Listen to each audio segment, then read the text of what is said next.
안녕하세요. 이번에는 3차 시 공부를 합시다. 어, 지난번에 1차 시에는 이제 우리 그 성찰과 소통을 위한 글쓰기에 수업의 어떤 전반적인 내용을 어떻게 진행할 것인가를 안내를 했고, 2차 시에서는 글쓰기, 그러니까 좋은 글을 쓰는 데 있어서 반드시 이제 갖춰야 될 어떤 요소가 무엇인가를 좀 추상적인 수준에서 이야기를 했습니다. 그게 이제 어떤 창의적인 생각과 참신한 표현이 중요하다. 그런데 이제 그것을 위해서는 비판적 사고가 질문이 습관화돼야 된다. 뭐 이런 이야기를 2차 시 했죠. 지금 이제 3차 시에는 여러분이 화면 보고 있겠지만, 자료 보고 있겠지만, 어, 과학적 사고와 인문학, 그 이제 이런 제목으로 이야기를 좀 해보려고 합니다. 1차 시 때도 이야기했지만, 하여튼 이 1주차 수업에서는 이 글쓰기 수업에 아주 가장 기본적인 어떤 내용들을 이제 여러분과 같이 생각을 좀 나누고 있는 것이죠. 이 3차 시의 전체적인 틀은, 그러니까 이 3차 시도 자료가 이 PPT 자료가 지금 32장이나 되니까 굳이 출력하고 그러실 필요는 없습니다. 뭐 학생들 돈도 없을 텐데 좀 절약하고 그래야 되니까 그냥 한번 쭉 자료 이렇게 올려놓는 거니까 확인하고 그러면 됩니다. 그렇게 어려운 내용이 없어요. 우리가 충분히 이해할 수 있는 수준에서 서로 이야기를 나누고 글쓰기 능력을 한번 제대로 갖춰보자 하는 그런 의도니까 편하게 이 3차 시도 같이 보면 되겠습니다.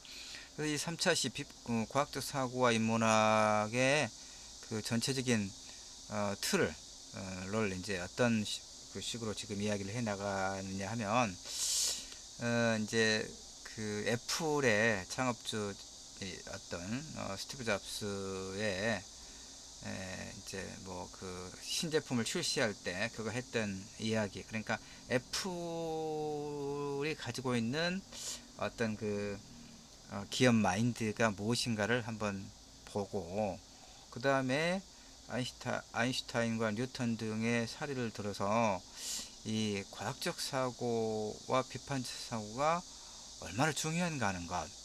그 다음에 이제 그럼에도 불구하고 이 과학적 사고가 성찰적 사고를 결여했을 때 어떤 문제를 가지고 있는가를 우생학의 그 나쁜 이제 그 활용, 악용이라고 말할 수 있겠죠.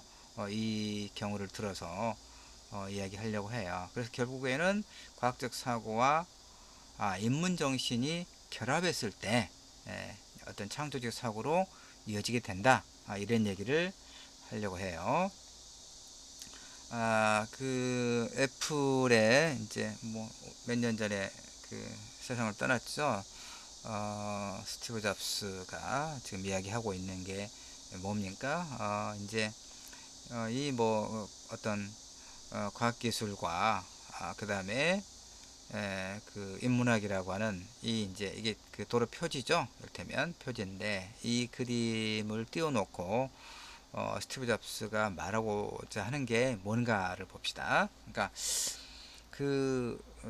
이제 직관적이고 사용하기에 재미있고 더불어 사용하기 쉬운 제품을 만들기 위해서 애플은 항상 이 테크놀로지와 인문학의 교차로에 존재해 왔다는 얘기예요.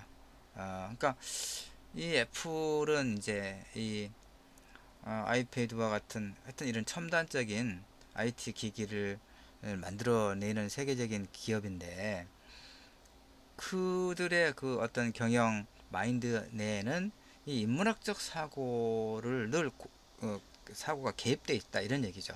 그래서 우리가 아이패드와 같은 창조적인 제품들을 만들 수 있었던 것은 이 기술에만 집중했던 것이 아니라 그 인문학이라고 하는 그런 사유를 바탕에 깔고 있었기 때문에 가능했다. 이렇게 이야기하고 있는 거죠. 바로 이것으로부터 이제 과학적 사고와 창조성이 이렇게 결합되어 있다는 것을 우리가 짐작할 수가 있어요. 자, 과학적 탐구의 궁극적 목적은 이렇게 말할 수 있거든요. 존재의 실상을 파악함으로써 진리를 탐구하려는 인간의 지적 호기심, 이것이 이제 과학적 탐구의 궁극적 목적에는 이러한 어떤 그 인간의 지적 호기심이 바탕에 깔려 있다는 얘기예요. 기술은 뭡니까? 이 과학적 탐구의 성과를 현실 생활에 유용하게, 쓸모 있게 적용하기 위한 하나의 수단이죠. 그래서 이제 본질적으로는 가치의 영역에 속해요. 이 기술이라고 하는 것은. 이렇게 과학과 기술은 본래는 이질적인 개념이에요. 그러나 근대 이후에 과학적 탐구의 이 성과가 기술과 이렇게 접목되면서 과학은 그 응용 가능성에 의해서 평가되었고, 이론과 실천의 그 갭도 점차 좁아지게 되었다라고 이야기하죠. 그래서 이제 뭐 과학과 기술이 결합돼서 과학기술, 이렇게 이제 우리가 관용적으로 그 표현하고 그러죠. 그래서 우리가 다 아는 사람인데, 프란시스 베이컨이 뭐 아는 것입니다 라고 했을 때, 그 안다는 것의 의미가 뭐냐, 그건 종교적이거나 그 밖에 다른 방식으로 아는 것이 아니라 과학적으로 아는 것만이 자연을 지배하는 힘이 된다. 이런 의미가 이런 의미에서 이제 그 지식이라고 하는, 안다고 하는 것, 알미라고 하는 것이 무엇인가, 이런 의미로 쓴 거란 말이에요. 그러니까 그러면 과학적으로 안다는 것은 자연의 인과적 연쇄를 파악한다는 그런 뜻이 되겠죠. 자연의 인과적 연쇄가 뭡니까? 지금 우리가 코로나 바이러스가 작년 12월 무렵, 12월, 1월 이렇게부터 엄청나게 확산되면서 전 세계적으로 불안과 공포가 지속되고 있잖아요.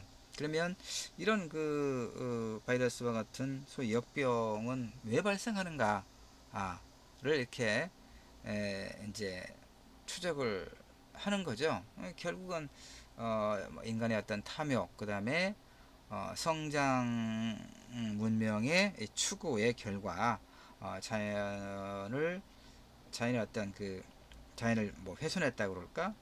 그런 것들이 결국은 이런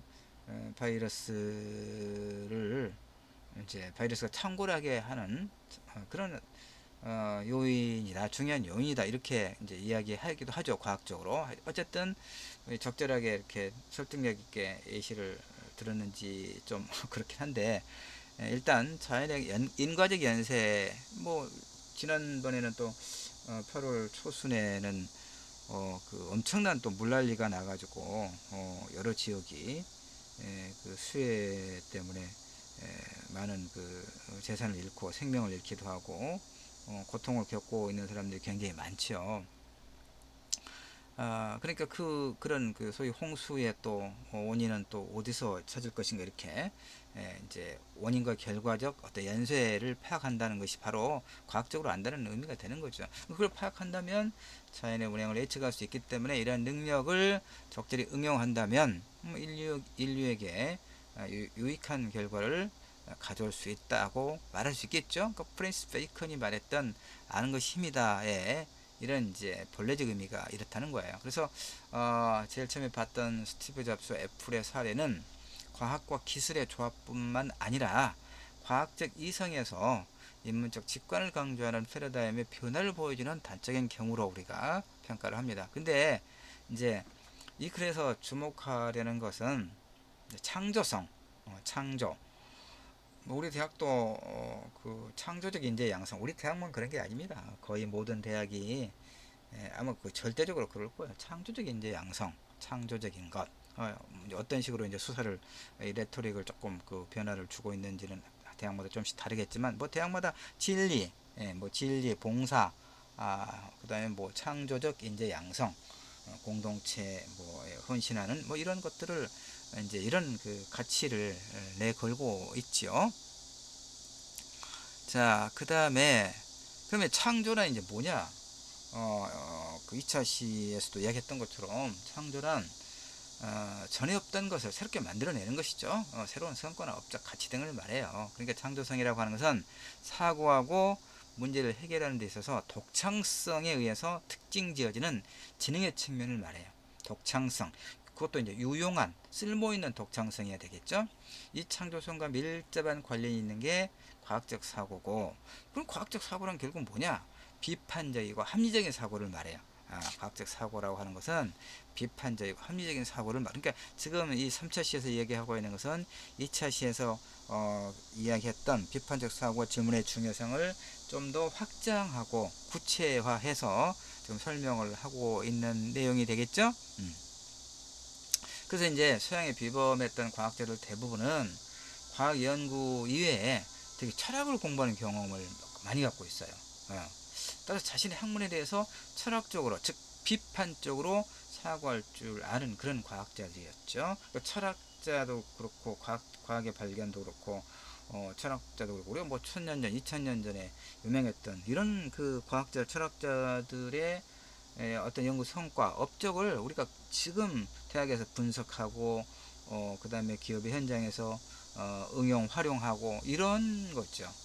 그러니까 자, 심리학자 가드너라는 사람은 열정과 기질이라고 하는 자신의 책에서 이렇게 이야기합니다. 즉 아인슈타인의 창의성에 비판적 사고가 필요했다. 이제 이렇게 좀 그 설명을 하는데 한번 볼까요? 아인슈타인은 당시 물리학의 지배적인 패러다임과 의제를 그대로 받아들이기만 하지 않았기 때문에 획기적인 업적을 남길 수 있었다고 이야기를 해요.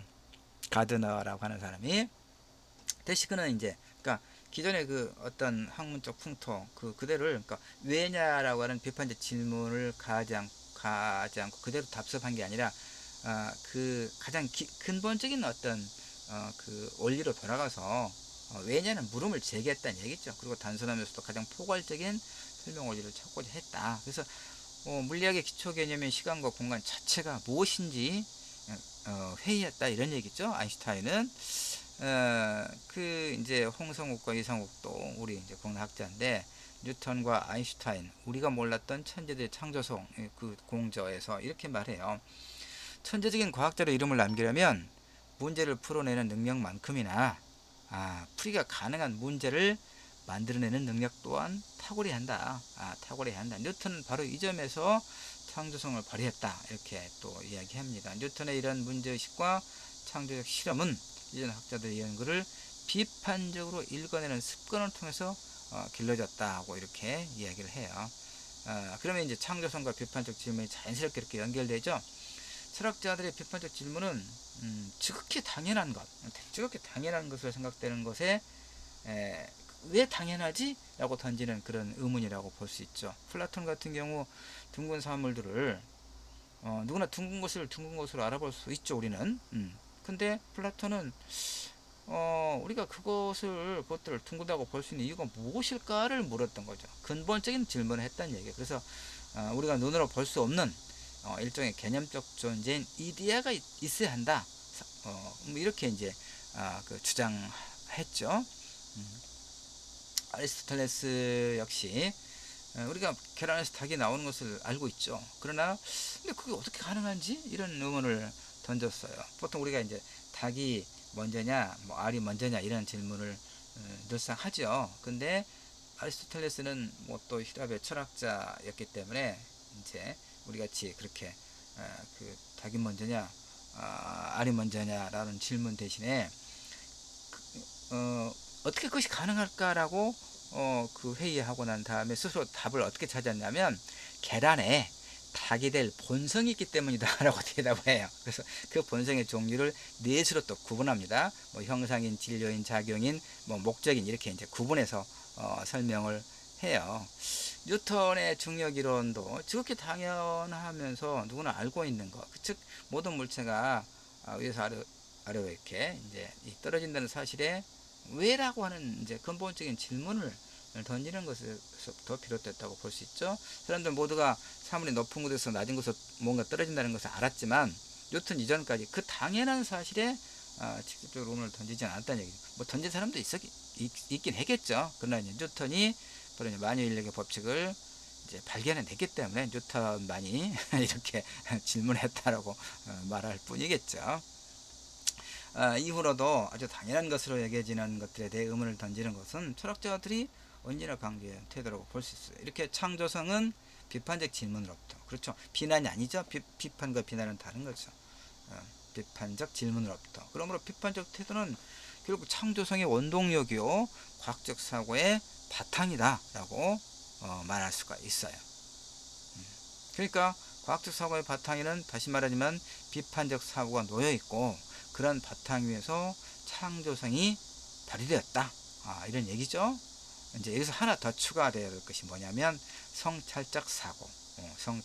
우리 글쓰기가 성찰과 소통을 위한 글쓰기로 되어 있잖아요. 성찰적 사고가 필요하다는 얘기입니다. 이 수업 자료를, 이 3차시 수업 자료를 뭐 굳이 그 분량이 많으니까 출력은 하지 말되 내용들은 이제 메모를 좀 해 놓으면 좋을 것 같아요. 그렇죠. 굉장히 내가 이 자료 하나를 만들면서 여러 권의 책을 보고 이제 인문학 강좌를 하기 위해서 만들었던 그 자료 중에 하나거든요. 그러니까 아주 좋은 내용만 잘 담겨 요령에 이렇게 축약해 놓은 것이니까 잘 기억하면 뭐 좋을 듯 해요. 자, 그럼 과학적 사고와 성찰적 사고로 자연스럽게 넘어가 보죠. 성찰은 뭐죠? 자기를 돌아보는 것이죠. 돌아보는 겁니다. 글쓰기는 기본적으로 자기를 돌아보는 성찰에 기반해요. 인문학적 성찰은 사람이라면 누구에게나 요구되는 필수적인 요소라고 볼 수 있죠. 인문학은 무엇보다 내가 누구인가 하는 물음이에요. 인문학은. 그래서 인문학적 우리가 이제 인문학 그러면 문사철 전통적으로 그렇게 이야기하죠. 문학과 역사와 철학해서 이야기하는데, 인문학적 성찰이란 이렇게 나의 존재를 돌아보는 행위다라고 말할 수 있거든요. 내가 이제 이것은 상당히 좀 오래된 겁니다. 한참 당신은 안녕한가 관련해서 이제 대자보가 대학에 붙고 한참 그런 때가 있었죠. 그때 내가 이제 어떤 글을 쓰고 그러면서 또 인용했던 이 대자보들인데, 자, 그래서 우리 사회에서 안녕들 하냐고 묻는 시기는 지났지만 여전히 지금도 요요한 질문이죠. 그러니까 성적과 취업과 군대와 연애 때문에 잊고 지냈던, 외면할 수밖에 없었던, 왜냐하면 내가 너무 힘드니까 외면할 수밖에 없었던 이웃과 사회 곳곳에 신음소리에 귀를 열고 손을 내미는 성찰적 사고의 그런 표출인 거 있죠. 그래서 심리학자 가드너 아까 이야기했죠. 아파트 나왔던 사람인데 창조성을 뭐라고 이야기했냐면 좀 비유적으로 이야기합니다. 상자 밖에서 생각하는 거, 그러니까 고정된 틀 밖에서, 틀을 벗어나서, 그 얘기죠. 상자 밖에 생각하려면 상자가 필요하다. 상자는 이제 기존의 어떤 관습이라든가 기성적인 걸 말하죠. 이 상자는 전문적인 지식과 통합적인 사고다. 창조성을 키우기 위해서는 전문적인 지식과 통합적인 사고가 전제 조건이 된다는 거죠. 그런데 여기에 지금 이야기하고 있는 게 뭡니까? 성찰적 사고, 그러니까 과학적 사고만 가지고는 부족하고 성찰적 사고가 필요하다는 얘기예요. 그렇게 해서 얻어진 창조성이 무엇을 위한 지식인가? 이를테면 성찰적 사고가 추가되지 않으면 과학적 사고의 결과 얻어진 창조성이라고 하는 것이 과연 무엇을 위한 지식인가? 이런 질문 앞에 무력해질 수밖에 없다, 이런 얘기죠. 그러니까 지금 여기서 이야기하고 있는 것은 뭡니까? 과학적 사고에 반드시 필요한 게 성찰적 사고다. 합체가 필요하다, 이런 얘기예요.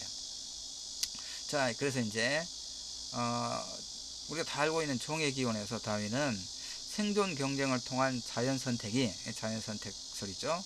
그러니까 다윈은 이제 어떤 인간을 비롯한 만물의 창조설을 부정하고 이 종의 기원을 통해서 진화론을 이제 주창했던 사람이죠. 그래서 생존 경쟁을 통한 자연 선택이 생물 종의 진화를 결정했다, 이렇게 주장했잖아요. 그래서 그 주장을 근데 이제 생물학적 영역에 한정했어요. 그러나 그의 의도는 무관하게 이 다윈의 진화론은 당시 자유주의와 같은 서회 철학에도 큰 영향을 미쳐요. 끼칩니다. 특히 이제 19세기 영국의 그 이제 스펜서 같은 사람들, 사회 개혁가인 스펜서 같은 사람들이 이 그 다윈의 어떤 이런 자연 선택설 이런 것들을 갖다가 이제 뭐 좋게 표현하면 활용을 하죠. 다시 말해서 진화의 생존 경쟁이 생물종의 그 생존 경쟁이 그러니까 거기서 이제 자연 선택설 그러니까 경쟁에서 뛰어난 종만 살아남다는 거잖아요. 근데 그것은 인간에게도 적용된다. 그러면 이제 게으른 사람들, 가난한 사람들, 게으른 사람들이 그들은 뭡니까? 어떤 경쟁에서 뒤처질 수밖에 없고, 그것은 그들의 능력의 한계다. 이렇게 이제, 활용을 하는 거예요. 약용이죠, 결국은. 그래서 게으른 사람들이 소멸하는 것은 자연 법칙의 순리다라고 영국의 그 스펜서 같은 사람이 주장을 해요. 그래서 약자를 돕는 복지 정책은 적자 생존이라고 하는 자연 법칙에 역행하는 것이다. 그 결국 허약한 형제를 버티는 국가 정책이다라고 아주 강하게 비난합니다. 지금은 이제 우리도 오래전에 이제 그 무상 급식 논쟁으로부터 시작을 했죠. 그 선별적으로 좀 가난한 사람들만 가난한 학생들만 이제 무료 급식을 하자. 아니다. 보편적이라고 해서 그 가난하다고 낙인 찍는 거냐? 보편적으로 먹는 걸 가지고 누구나 재산과 소득 관계없이 이렇게 먹는 것을 같이 평등하게 제공하자. 이렇게 그게 이제 선별적 복지냐? 그러니까 그 자유주의자들은 자유주의자가 뭡니까? 자유주의라고 하는 것은 여기서 자유라고 하는 것은 경제적 자유주의를 말하는 거예요. 그 자본의 논리를 대변하는 것이죠. 그 자유주의자들은 결국은 선별복지를 강조하는 거죠. 그리고 이제 평등주의자들은 보편적 복지, 누구에게나 고루 이렇게 이야기합니다. 그러니까 이것은 이제 가치 판단이 다를 수 있습니다. 내가 어느 걸 강조하는 건 아니고 그건 여러분이 이제 판단하는 부분이긴 한데 어쨌든 다윈의 종의 기원을 그 스펜스 같은 사회 개혁자, 사회학자들이죠, 사람들이 갖다가 이렇게 인간의 세계에도 적용을 했다는 얘기죠. 이게 이제 이런 이제 이렇게 그런데 이제 이게 어떤 문제가 있는가를 지금 보는 거죠. 바로 우생학이 이러한 배경에서 태어나요. 그러니까 독일의 경우 특히 이제 가장 아주 악용한 사례가 독일의 우생학인데 인종위생학이라고 불렸거든요. 그러니까 이제 이런 사람들은 독일이 외국과 전쟁을 겪으면서 1차 세계대전 국가의 꽃을 할 수 있는 건강한 청년들이 전장에 나가서 죽죠. 근데 징집에서 면제된 허약한 남자들이 고향에서 살아남아서 이세를 만든다라고 보는 거죠. 이 사람들 보기에는 너무 기가 막힌 거예요. 그렇죠? 그래서 이제 이들 우생학자들은 조만간 독일에 알코올 중독자와 신체 허약자만 남겠다고 한탄해요. 이런 문제를 극복하기 위해서는 뭐가 필요하냐? 우생학이 이런 허약자와 병자의 생식을 제한해야 된다. 그래야 이제 이렇게 주장한 거예요. 그래서 1차 세계대전 이후에 우생학의 영향력이 사회 전면에 이제 등장하는 거예요. 특히 독일에서. 그래서 나치당이 정권을 잡은 후에는 이제 본격적으로 사회 부적격자들을 거세해요. 34년에서 45년은 이제 2차 세계대전이 끝날 때죠. 이때 그러니까 2차 세계대전 그 정도까지 해서 30만 명이 있는 허약자들을 거세하는 겁니다. 독일의 우생학자들은 불치병을 앓거나 정신병자, 백치, 정신박약자, 불구아동의 삶을 살 가치가 없다. 이런 사람으로 규정해요. 그래서 국가가 이들을 안락사시킬 수 있다고까지 정당화하고 그랬습니다. 이것은 가치 판단이 일단 필요하긴 하겠지만 기본적으로 바람직한 건 아니죠. 아니라고 우리가 아닌 거죠. 그 다음에 이제 미국도 뭐 다르지 않아요. 그때는 거세법을 통과 인종차별적인 이민법을 이제 가져오고 캐나다, 노르웨이, 스위스, 덴마크 등지에서는 정신병자, 백치, 강간범을 거세하는 거세법을 성폭행범 같은 경우는 거세하는 게 좋겠어요. 그쵸? 이때 제정되었던 거세라고 하는 우생학적 방법은 흑인이나 다른 유색인에게 특별한 이유 없이 자행됐을 정도로 이게 문제일 뿐이죠. 이게 문제겠죠. 남용되는 오용, 악용, 남용되는 게 문제겠죠. 이제 그래서 보면 우생학자들은 가난이 열성 인자로부터 나온다. 이들의 무능력은 유전적인 것이기 때문에 개선될 수 없다. 따라서 오직 그것과 같은 의생학의 방법만이 이를 해결할 수 있다고 가정한 거죠. 이런 가정에서 초래되는 문제가 뭡니까? 이런 가정에서 그 적용하면 우리가 이 글쓰기 공부할 필요가 없죠. 왜입니까?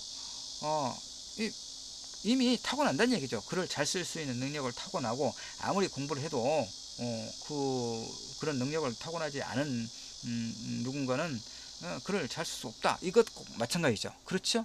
좀 확장해서 적용하면 그러니까 교육과 같은 사회적인 요소들을 무시하고 사람들의 사회적 조건을 모두 유전적 요인으로 돌린다는 것이 가장 큰 문제가 되는 거죠. 이해할 수 있겠죠, 여러분? 사람의 정체성을 형성하는 것은 단일한 어떤 하나의 것만이 아니죠. 우리는 교육과 환경 영향으로 얼마든지 이제 이것 좀 조심스럽긴 합니다.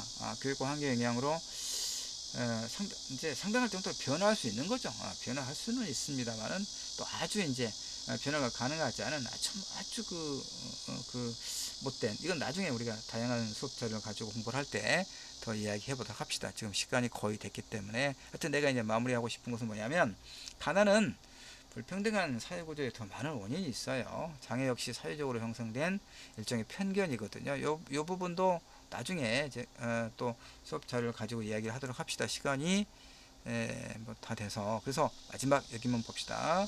결국 비판적 사고와 합리적 사고를 기반으로 하는 과학적 사고는 이런 성찰적 사고를 바탕으로 하는 인문 정신과의 만남을 통해서만 인류와 세계를 인류와 세계를 위해서 의미 있고 가치 있는 창조적 결과물을 산출할 수 있다. 이런 점을 이해할 것이 매우 필요하다. 이런 얘기입니다. 자, 1주 3차 시 과학적 사고와 인문학, 그러니까 글쓰기에 있어서 글을 잘 쓰기 위해서 필요한 어떤 전제적인 어떤 조건들을 2차 시와 3차 시에 이야기를 나눠 보았습니다. 일단 여기까지 해서 3차 시 끝나고 그래서 1주 우리 글쓰기 1주 수업은 모두 마치도록 하겠습니다. 수고하셨습니다.